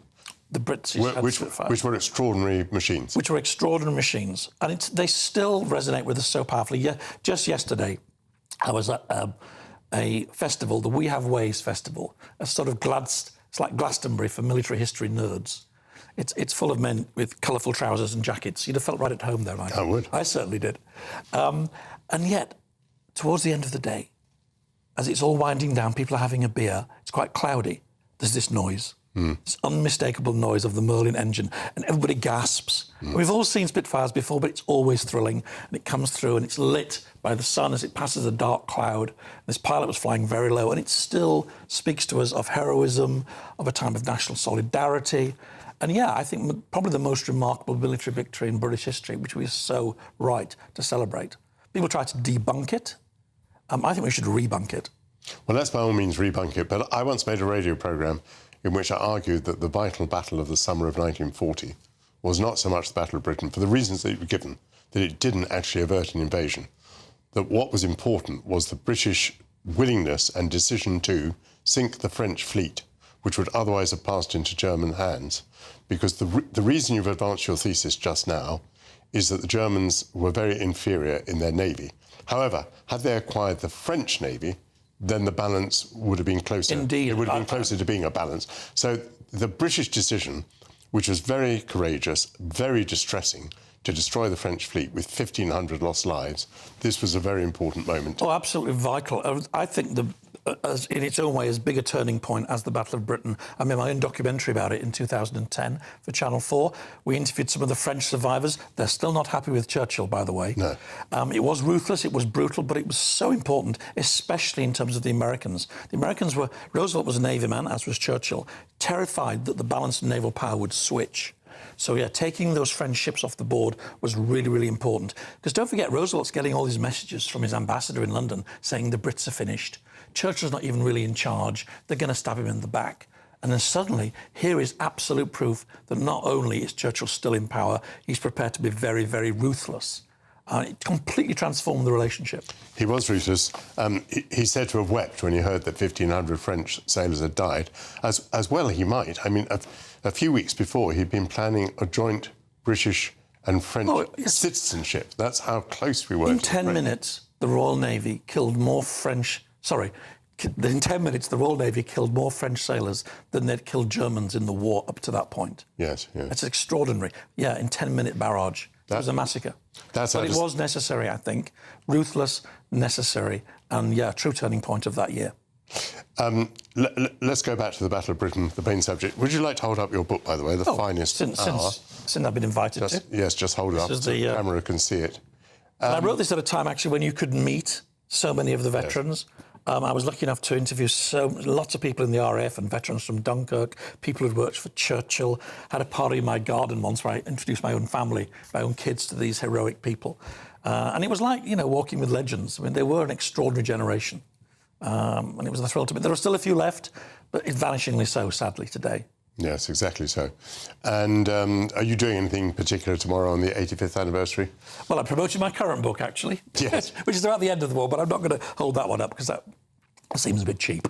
But also, you'll find a moment to recall the 85th anniversary. I certainly will, and I think everybody should, because I think the reason we think about that time so very fondly still is it genuinely was the finest hour, a moment of technical brilliance and true national solidarity. Very good. Well, I'm so pleased you've been here to put us right on the way to remember it. Thank you very much, Phil Craig. Coming up in the latest instalment of our Taste of Britain series, Anthony Murphy from the Beefy Boys will join me. This is Sunday with Michael Portillo, only on GB News. Be nice to escape the grey. Clear skies, here we come. As clear as our travel insurance. All Clear Travel Insurance sponsors GB News Travel Destinations Forecast. Hello, if you're heading off to the Mediterranean, then there's plenty of dry, sunny and very warm weather on offer over the next few days. There may well be a few showers just moving into the far north of Portugal and the far north of Spain on Monday, but most of Iberia, dry, sunny and very warm, if not hot. The same across Italy, most of Greece, the Balkans and Turkey, just 1 or 2 afternoon thunderstorms here and there. And the outlook is for it to stay pretty settled, dry and sunny for the vast majority and very warm indeed. All Clear Travel Insurance sponsors GB News Travel Destinations Forecast. Britain was once the envy of the world. But look around. A nation that no longer knows what it is or where it's going. A country that's broken. How do we fix Britain? How do we bring it back? Friday night with Matt Goodwin at 8 p.m. only on GB News. GB News Breakfast, every day from 6 a.m. Liz Mitchell, MBE, gracing us with her presence on the sofa this morning. Liz, so good to have you with us. I am happy to be here. You have the most incredible voice, a voice of a generation, the whole disco era. It's down to you. What do you think has made your songs so timeless? I mean, everybody knows them, don't they? Everybody knows them. Everybody. One thing I'm very grateful for is the temper of our music, because it seems to be very friendly, warming, and even our slow songs. I was playing one just the other day for my 2-year-old grandson, and he said, more. I was so happy. I'm with him on that. There's a real sense with your music, though, that it is uplifting. Yes. And you feel happy listening to it. I mean, despite whatever it is you're singing about, almost, it's just there's a joy to it. Yes, and that is really a gift, I think, that most artists would want to have, is that when they make their music that is lasting and that is bringing happiness to people. Because for me, that's the whole point of singing. You know, you should be able to make the people you're entertaining feel happy, hear something good, forget the pain for a moment and just want to dance and just feel good. And Boney M music is all over TikTok, isn't it? It's being remixed all the time. How do you feel watching your music being reinvented like that? It is really wonderful. This has been going on since the 90s, even before the 90s, people were remixing our songs. So it's the uniqueness of the vocals, because that's what is given to them, just the plain vocals, and then they put new music on it, and it still sounds like Boney M. The People's Channel. At GB News, we love to hear from you, our loyal community. So drop us a line at gbnews.com/yoursay. There you can talk to each other and also to the presenters live on air. gbnews.com/yoursay, because GB News is your channel, Britain's news channel. Join me, Nana Akwe, for an informative, interactive news programme with a difference. It's fun. No, he didn't say that, Dave. I'm so surprised. I think there's an element of truth to that. Join me from 3 p.m. every weekend, only on GB News, Britain's news channel.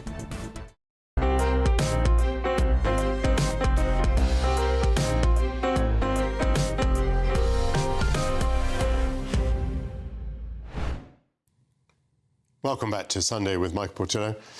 Back to that breaking news. British boxing legend Ricky Hatton has died aged 46. Greater Manchester Police say that they found a body at Hatton's address. Hatton was due to return to boxing in December. During his boxing career, he held multiple world championships as well as UK titles and was named Fighter of the Year in 2015. The death is not being treated as suspicious. More on this breaking story throughout today on GB News. Moving on, the people behind some of the best burgers in the world have long been advocates of sourcing British product. Anthony Murphy from the Beefy Boys started by grilling burgers with friends in their gardens, but after winning Grill Stock in 2014, their lives completely changed. Their journey was recorded in the book, The Beefy Boys, From Backyard Barbecue to World-Class Burgers. Anthony joins me now. Anthony, it's marvellous to see you. So tell us about this. When you and friends were barbecuing in your back gardens, were you already rather fanatical about taste and quality? Oh, yeah, I mean, that was the main sort of thing. Is my friend Dan, he called me up and said, Murph, do you want to help me barbecue? So, you know, I was big into sort of food and eating. None of us were chefs or had any background like that, and started cooking burgers for our friends, entered that competition called Grill Stock, where we won Best Burger, and from that... What was Grill Stock? I mean, is that national level or international? So that was the first one, that's national. So that was in Bristol, about 10,000 people would go, and they had this big competition for King of the Grill. And obviously being from Hereford, Hereford's famous, obviously, for Herefordshire beef, that we knew our burger had to be really good. So we sent up a really good, honest cheeseburger using great Hereford beef, a locally baked bun, and we won.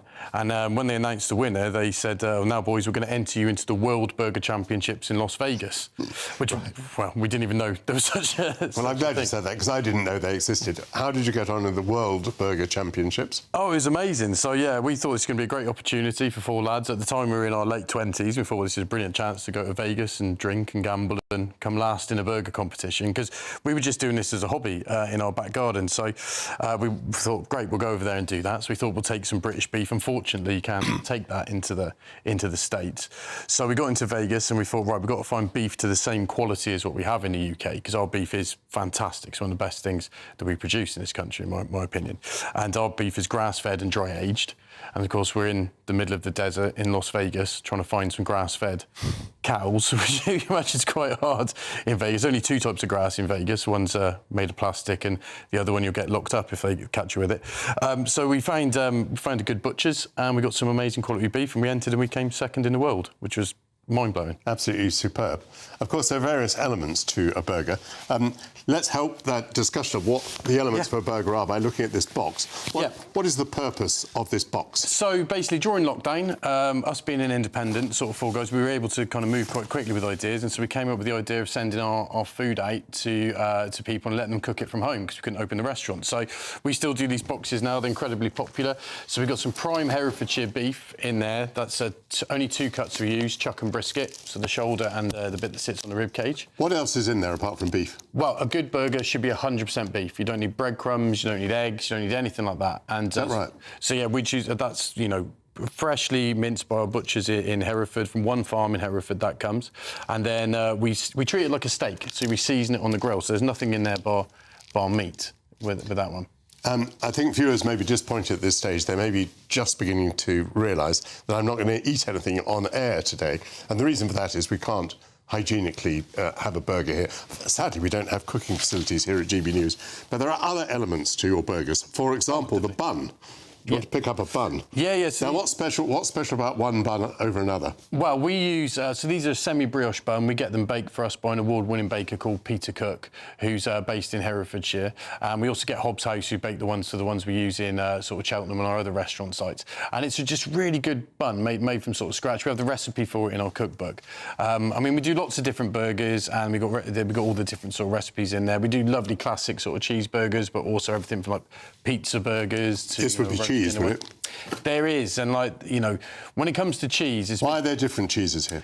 So we like to use a combination of cheeses on a lot of our burgers, and our favourite cheese for a burger, and I know it's not real cheese, and most people might find this a bit of blasphemy, but it is the most horrendous plastic American cheese you can find. That is the best cheese. Are you serious? Why so? Well, I know it's not real cheese. I'm not going to put it on a cheese board at Christmas and have it with some chutneys, but I will have it on a burger because it's got a low melting point, it doesn't split. And for me, the most important thing with a burger is you complement the meat and you don't overpower it.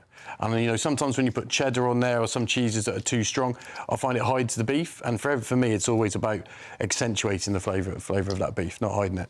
And fascinating. And what's this now? This looks... That's some locally cured bacon that we get from Heggies of Hereford. We get our meat from Neil Powell's of Hereford. We get our bacon from Heggies of Hereford. So it's lovely streaky bacon that we cook up to go sort of in our burgers. And then what you can do as well, you can use the fat from the bacon to toast your buns as well, because that's another really good tip. And what are the Beefy Boys up to now, then? You're producing literature, you're producing boxes? Yeah, well, let's have a look at your literature, by the way. Hold that up if you would. Yes, yeah. So this is our cookbook. So this came out last year, and it's been in the. Went straight to #1 in all books the day it came out. It was the Sunday Times bestseller, which was mad. Fantastic. Just for 4 guys who kind of got drunk and had a barbecue. We were quite surprised by that. It's still in the top sort of barbecue books. We've got all the recipes, the history of the Beefy Boys, how we started. There's photos of our burgers. We sort of explain to people, how to make them. There's quite a lot of them. That's pretty amazing. Yeah, there's some big ones in there. So this is still, it's available on Amazon and all that. So we're working on our second cookbook at the moment, which is going to be the Beefy Boys Great British Barbecue, which is going to be inspired by taking what the Americans do, burgers, barbecue, and then interpreting them in a very British way and including some sort of ingredients and stuff that have that sort of thing. I'm just so sorry that I'm not able to sample any of it on air today, but thank you very much indeed, Anthony. Indeed, thank you very much to all of my guests for joining me today. It's been a pleasure to share your company at home and the company of my guests. Now, the programme will return at the same time next week. I shall be filming on trains in Japan, and so sadly I won't be with you until the 12th of October. But I will be back then, and of course the show will be on every week in my absence. Coming up next on GB News is The Weekend with Dawn Neeson, so please stay tuned for that. I shall miss you very much indeed, but I look forward to my return on the 12th of October. See you then. Bye-bye.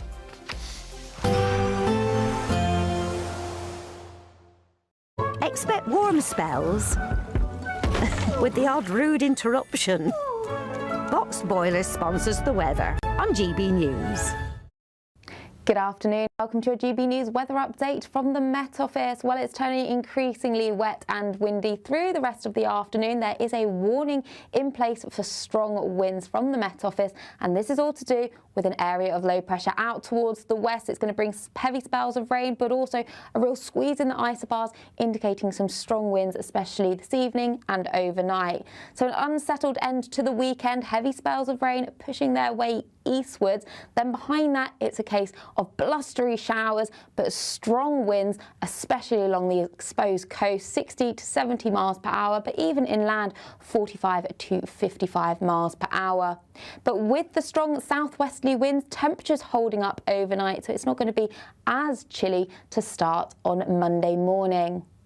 So across Scotland, northern areas are going to see outbreaks of rain, but across central areas, generally light winds here. Across Northern Ireland, a damp start to the morning with showers merging to give longer spells of rain. Likewise for northern parts of England and Wales. But there will be some brightness across eastern areas of England to start Monday morning. But take care, there is a yellow wind warning in force from the Met Office, so there could be some disruption on the roads.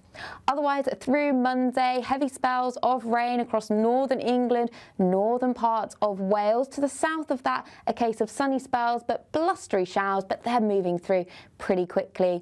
Otherwise, with the strength of the winds, it's actually going to be feeling quite cool out there, highs up to 18 or 19 degrees. So through Monday evening, the winds will generally start easing as we see the low pressure pull away, but otherwise it's still a case of some clear spells and some showers. So lighter winds to come on Tuesday, a few showers around, then longer spells of rain as we go into Wednesday, so a changeable week ahead. Expect warm spells with the odd rude interruption. Box Boilers sponsors the weather on GB News.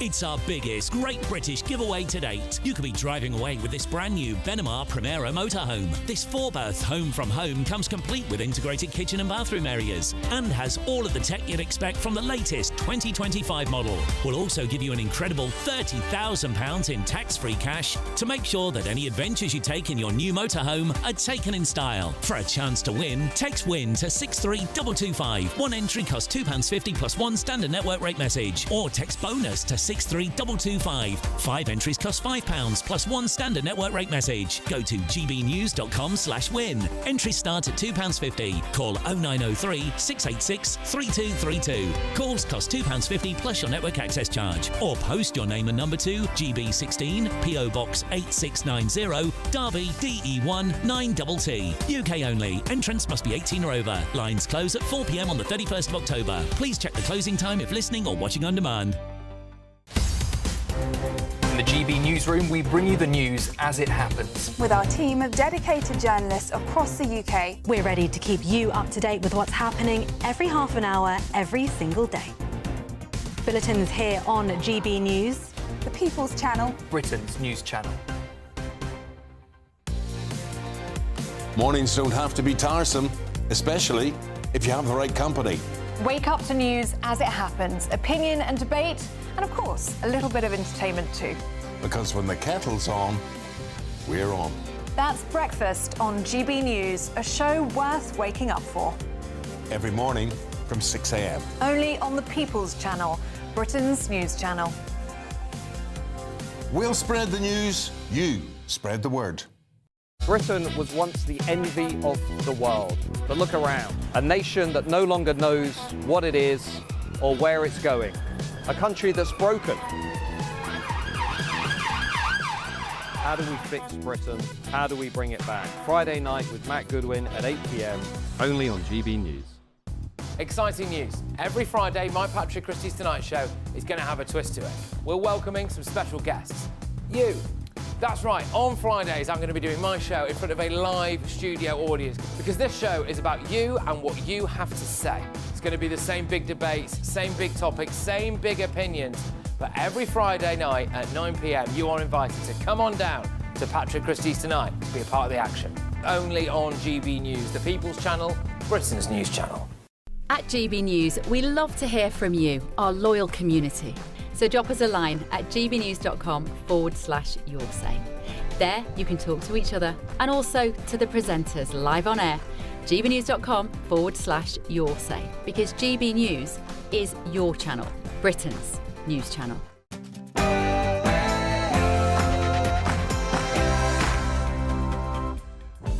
Good afternoon. It's 1 o'clock on Sunday, the 14th of September, and this is the weekend on GB News.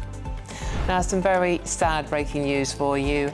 This hour, former world boxing champion Ricky Hatton has died at the age of 46. He was found at his home in Greater Manchester this morning. Police say there are no suspicious circumstances.